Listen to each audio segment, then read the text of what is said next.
વંદે માતરમ વિદ્યાર્થી મિત્રો, આજે આપણે ધોરણ 6 નો વિષય સામાજિક વિજ્ઞાન ભણવાના છીએ।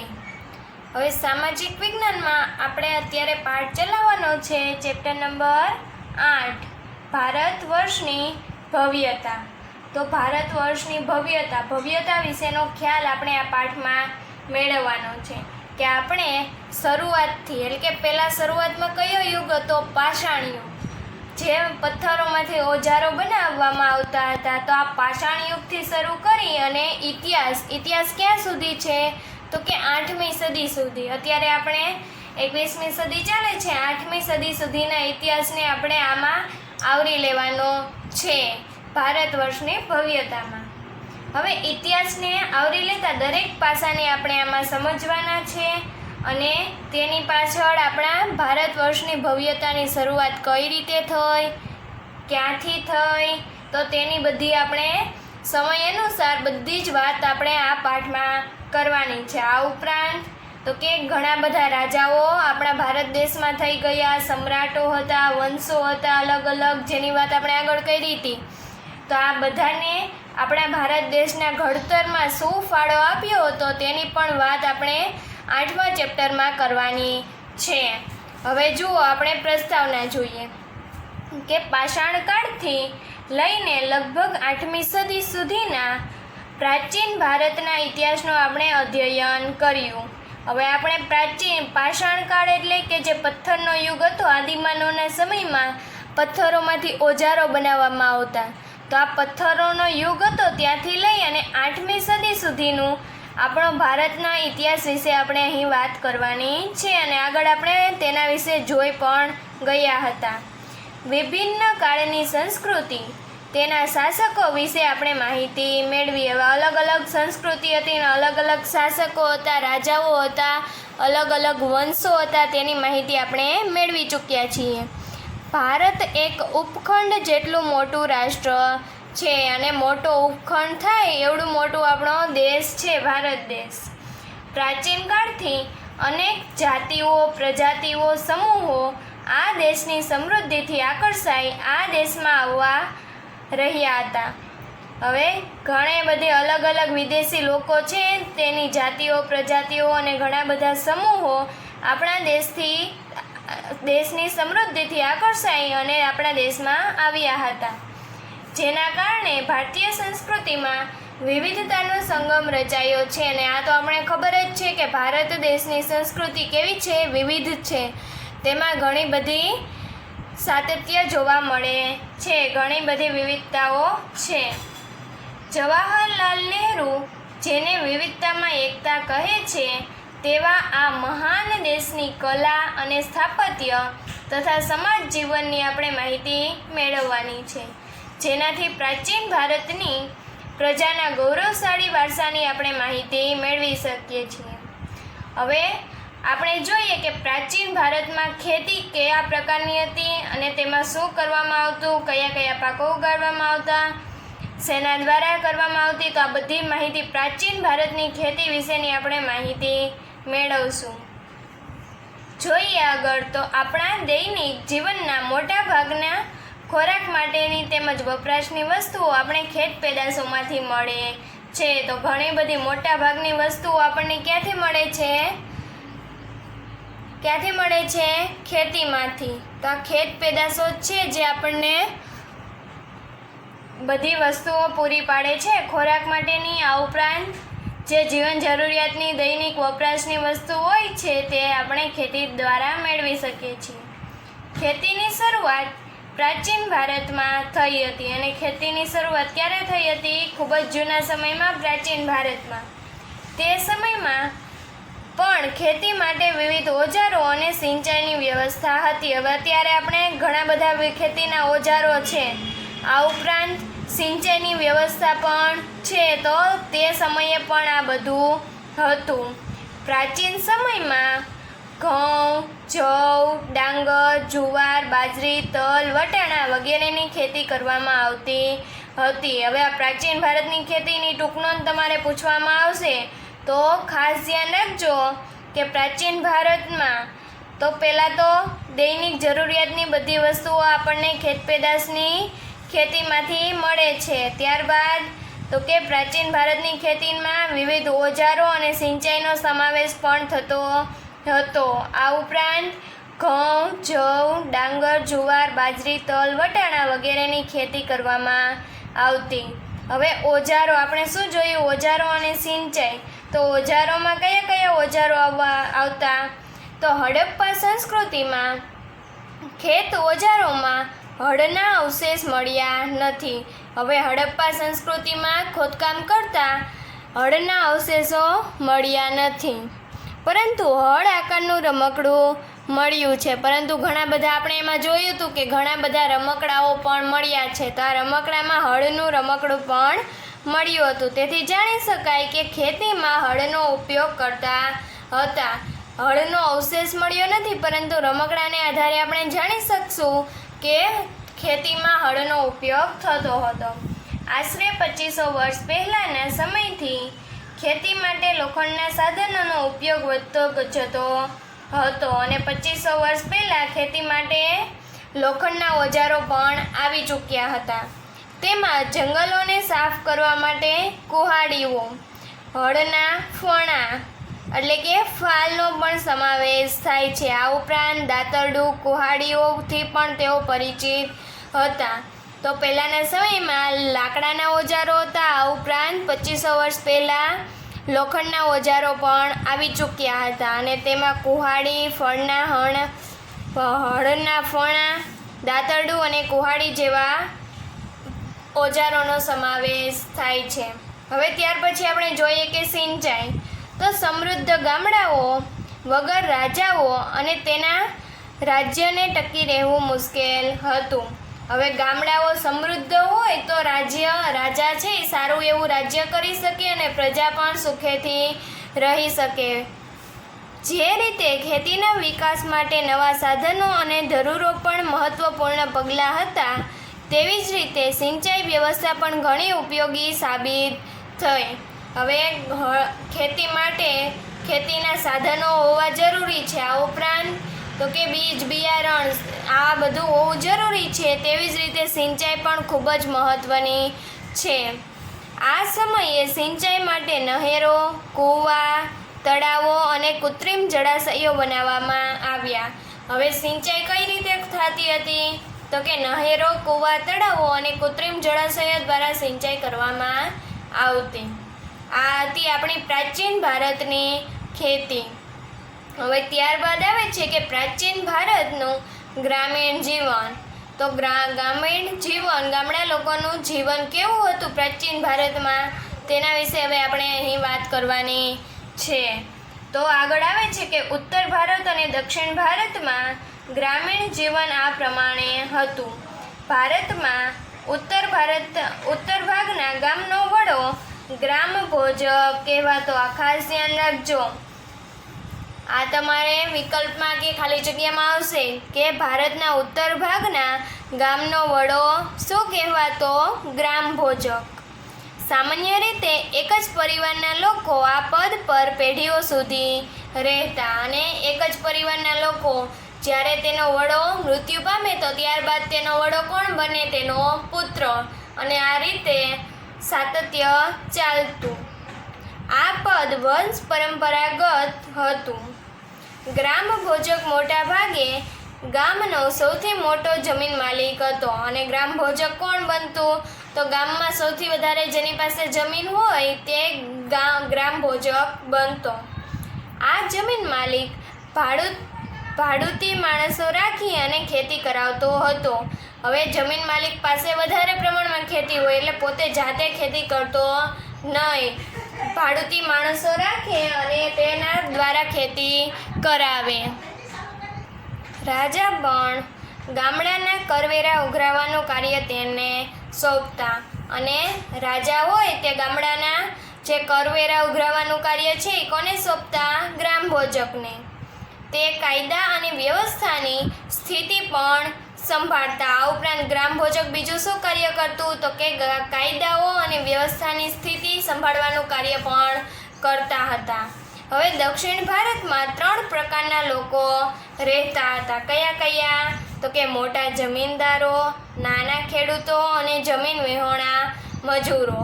મોટા જમીનદારો જેની પાસે વધારે પ્રમાણમાં જમીન હોય, પછી નાના ખેડૂતો જેના પાસે નાના નાના ટુકડાઓમાં જમીન હોય. આ ઉપરાંત ત્રીજા કયા હતા? જમીન વિહોણા મજૂરો, જેની પાસે જમીન હોતી નથી તેવા મજૂરોને શું કહેવાય? જમીન વિહોણા મજૂરો. હવે ત્યારબાદ આવે છે તેનું નગર જીવન કેવું હતું. તો કે મોટા ભાગના શહેરો 2500 વર્ષ પહેલાં મહાજનપદોની રાજધાની હતા. આ શહેરો કિલ્લાબંધીથી સુરક્ષિત હતા અને શહેરોની ફરતે મોટા મોટા કિલ્લાઓ બનાવવામાં આવતા, જેના કારણે તે શહેરો સુરક્ષિત હતા. ઘણા શહેરોમાંથી વલયકૂપ પ્રાપ્ત થયા છે. હવે વલયકૂપ કોને કહેવાય? તો કે જે ઊંડા મોટા ખાડા બનાવવામાં આવેલા હોય તેને શું કહેવાય? વલયકૂપ. તો ઘણા બધા શહેરોમાંથી વલયકૂપ પણ મળ્યા છે, જે કૂવા તરીકે ઓળખાતા અને તેને કૂવા તરીકે ઓળખવામાં આવતા. આ વલયકૂપ શૌચાલય, નીક અથવા તો કચરાપેટી માટે ઉપયોગમાં લેવામાં આવતા. અને આ જે કૂવા તરીકેની મોટી ઊંડા ખાડા જેવી રચના કરવામાં આવતી, તેનો ઉપયોગ શેના માટે થતો? તો કે શૌચાલય, નીક અને કચરાપેટી માટે તેનો ઉપયોગ કરવામાં આવતો. ગ્રામીણ અને નગરના લોકો ખોરાકમાં ઘઉં, જવ, ચોખા, દૂધ, દહીં, ઘી, ફળફળાદી તથા માંસ માછલીઓનો ઉપયોગ કરતા. તો આ નગરના લોકો છે, ગ્રામીણ તથા નગરના લોકો ખાવામાં આ બધી ચીજ વસ્તુઓનો ઉપયોગ કરતા હતા. પુરુષો અને સ્ત્રીઓ સામાન્ય રીતે 2 વસ્ત્ર પહેરતા. શરીરના નીચેના ભાગના વસ્ત્રને શું કહેવામાં આવતું? નીવી. જ્યારે ઉપરના ભાગના વસ્ત્રને વાસ કહેવામાં આવતું. ક્યારેક ઉપરના વસ્ત્ર ઉપર દુપટ્ટા જેવું અધિવાસ લપેટતા, જેને શું કહેવામાં આવતું? અધિવાસ. તો નીચેના ભાગના વસ્ત્રને શું કહેવાતું? નીવી. ઉપરના ભાગના વસ્ત્રને શું કહેવામાં આવતું? વાસ. અને દુપટ્ટા જેવી જે રચના હતી તેને શું કહેવાય? અધિવાસ. હવે પ્રાચીન ભારતમાં કલા વિશે વાત કરવાની છે. કલા. તો ઇતિહાસવિદો કલાને 2 વિભાગમાં વહેંચે છે. હવે ઇતિહાસકારો છે એ કલાને 2 વિભાગમાં વહેંચે છે. પહેલાં આવે છે લલિત કલા અને બીજી આવે છે નિદર્શન કલા. લલિત કળામાં ચિત્ર, સ્થાપત્ય, સાહિત્ય, સંગીત, માટીકલા વગેરેનો સમાવેશ થાય છે. આ ધ્યાન રાખવાનું છે. 1-2 વાક્યના સવાલ જવાબમાં આવશે કે લલિત કલામાં શેનો સમાવેશ થાય? તો ચિત્ર, સ્થાપત્ય, સાહિત્ય, સંગીત અને માટીકળાનો સમાવેશ શેમાં થાય છે? લલિત કળામાં. જ્યારે નિદર્શન કલામાં નૃત્ય અને નાટકનો સમાવેશ થાય છે. તો આપણા ભારતની કળા હતી, એક હતી લલિત કલા અને બીજી છે નિદર્શન કલા. હવે આગળ આવે છે ભારતમાં સાહિત્યનો વારસો. તો ભારતીય સાહિત્ય ધાર્મિક, ધર્મેતર અને વિદેશી મુસાફરોના વર્ણનો એમ 3 ભાગમાં વહેંચવામાં આવ્યું છે. ભારતનું સાહિત્ય છે એ 3 વિભાગમાં વહેંચવામાં આવ્યું છે. કયા 3? તો પહેલાં તો ધાર્મિક બાબતે તેનું સાહિત્ય કેવું હતું. ત્યારબાદ આવે છે ધર્મેતરમાં શું આવશે? તો તેના કાયદાઓ વિશે વાત કરવાની છે. ત્યારબાદ આવે છે વિદેશી મુસાફરો. તો વિદેશી મુસાફરો જે ભારતમાં આવ્યા હતા અને તેણે ભારતનું જે નિરીક્ષણ કર્યું હતું તેના વિશેનું સાહિત્ય છે એને શું કહેવાય? વિદેશી મુસાફરો. આમ 3 વિભાગમાં આપણું સાહિત્ય વહેંચવામાં આવેલું છે. હવે પહેલાં આપણે આગળ જોઈએ. પહેલું સાહિત્ય ધાર્મિક સાહિત્ય. ભારતના સૌથી પ્રાચીન ધાર્મિક સાહિત્યમાં વેદોનો સમાવેશ થાય છે. શેનો સૌથી જૂનામાં જૂનું પ્રાચીન સાહિત્ય કયું છે? વેદો. અને વેદોની સંખ્યા તો તમને ખબર જ છે, કેટલી છે? 4. કયા કયા? ઋગ્વેદ, યજુર્વેદ, સામવેદ અને અથર્વવેદ. આપણા ભારતના સૌથી જૂનામાં જૂના ગ્રંથો હોય તો તે કયા છે? વેદો. જે તેની સંખ્યા કેટલી છે? 4. વેદોને સમજવા માટે બ્રાહ્મણ ગ્રંથો અને આરણ્યકોની રચના કરવામાં આવી. હવે આ વેદોને સમજવા માટે શેની રચના થઈ? બ્રાહ્મણ ગ્રંથો અને આરણ્યકોની, જેમાં શતપથ બ્રાહ્મણ, ગોપથ બ્રાહ્મણ અને બૃહદારણ્યક સૌથી અગત્યના ગણાવી શકાય. આ સિવાય રામાયણ અને મહાભારત જેવા મહાકાવ્યની પણ રચના કરવામાં આવી. ભારતના 2 મોટા મહાકાવ્ય કયા છે? રામાયણ અને મહાભારત, જે પ્રાચીન ભારતીય સમાજ, સંસ્કૃતિ અને ધર્મનો ત્રિવેણી સંગમ છે. રામાયણ અને મહાભારતમાં ભારતીય સમાજની સંસ્કૃતિ, ધર્મનો સંગમ છે. વેદવ્યાસ રચિત મહાભારત. હવે મહાભારતની રચના કોણે કરી હતી? વેદવ્યાસે, જે પ્રારંભમાં જય સંહિતાથી ઓળખાતું હતું. આ મહાભારતનો ગ્રંથ છે એ શરૂઆતમાં કયા નામે ઓળખવામાં આવતો હતો? જય સંહિતા. જે વિકસતું જતાં 1,00,000 શ્લોકનું મહાભારત થયું. અને મહાભારતમાં શ્લોક કેટલા આપેલા છે? 1,00,000. તે જ રીતે વાલ્મીકી રચિત રામાયણ, અને રામાયણની રચના કોણે કરી છે? વાલ્મીકીએ. શ્રી રામની કથાની સાથે આદર્શ સમાજ જીવન અને નૈતિક ધોરણોનું ચિત્રણ થયેલું છે. જે રામાયણ આપેલી છે, રામાયણમાં લોકોના આદર્શ જીવન, સમાજ જીવનની વાત કરેલી છે અને તેના નૈતિક ધોરણોની વાત કરવામાં આવી છે. 108 જેટલા ઉપનિષદો ભારતીય ચિંતનના મહામૂલો ગ્રંથ છે. જ્યારે ઉપનિષદોની સંખ્યા કેટલી આપેલી છે? 108. 108 જેટલા ઉપનિષદો આવેલા છે. કઠ, કેન, પ્રશ્ન, મુંડક, માંડુક્ય, ઈશાવાસ્મય અને છાંદોગ્ય. ઉપનિષદો ભારતના તત્વજ્ઞાનના મહાન ગ્રંથો છે. પુરાણોની સંખ્યા કેટલી છે? 18.